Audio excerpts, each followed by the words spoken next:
Oi pessoal, me chamo Cristiele Souza, sou aluna de doutorado do programa de pós-graduação em Botânica da Universidade de Brasília e vou apresentar para vocês um trabalho que foi desenvolvido juntamente com outros colegas também da UNB. Esse trabalho foi desenvolvido sob a orientação do professor Fabiano Borghetti e tem como título Local de origem da semente e rompimento do tegumento afetam a tolerância a choques térmicos? Bom, o choque térmico é uma condição que pode ser resultante da passagem de fogo, que é uma condição comum no cerrado. E o choque térmico pode influenciar em diversos aspectos germinativos das sementes, como, por exemplo, a viabilidade e o tempo médio de germinação.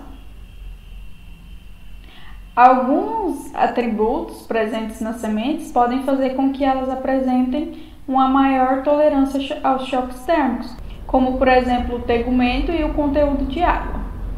Estes componentes, por sua vez, podem variar em função das condições climáticas do ambiente de origem das sementes. Diante disso, o nosso objetivo foi investigar se sementes de savana mais seca seriam mais tolerantes aos choques térmicos que aquelas de savana mais úmida. Para isso, nós selecionamos sementes de populações de Platimenia reticulata e Strypnodendron distringens, ocorrentes em uma savana mais seca, que foi representada por Minas Gerais, e uma savana mais úmida, representada por Mato Grosso. Nós avaliamos o teor de água dessas sementes e também o teor de água túrgida. Essas sementes foram divididas em 3 grupos, sendo eles sementes não escarificadas, escarificadas e escarificadas e embebidas, e em seguida essas sementes foram submetidas a tratamentos de choques térmicos de 110, 140 e 170 graus por 2,5 minutos. Em seguida, essas sementes foram dispostas a germinar e nós então avaliamos a sobrevivência, que foi representada pela germinabilidade mais a viabilidade, e avaliamos também o tempo médio de germinação. Bom, nós vimos que as sementes de um ambiente mais seco, para ambas as espécies, elas foram dispersas com menor teor de água, e vimos que essas sementes destes ambientes, elas apresentaram um maior teor de água túrgida, indicando uma maior embebição durante o período de 24 horas.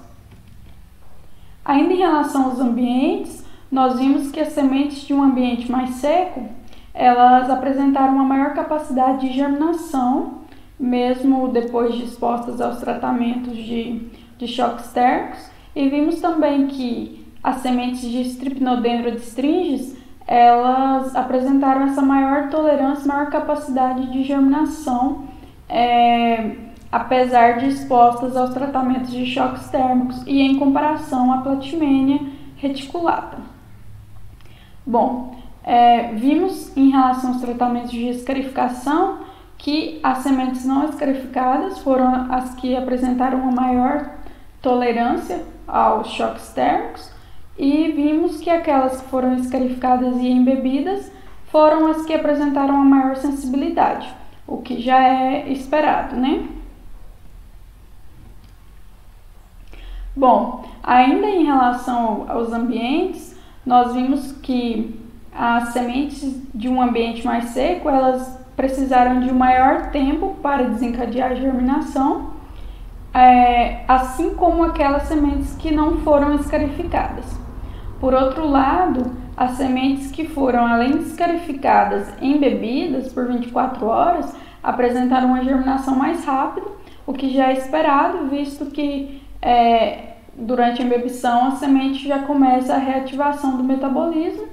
Então, essas sementes já estariam um passo à frente, né, em relação às outras que não foram embebidas.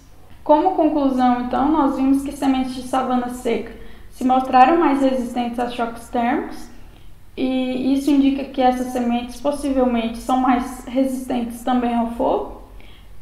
Vimos também que o rompimento do tegumento afetou a germinação, o que comprova sua função na proteção do embrião durante a passagem do fogo. E, ademais, tolerar choques térmicos é um atributo importante no cerrado, onde o fogo é comum, para permitir o recrutamento através do banco de sementes. E é isso, muito obrigada!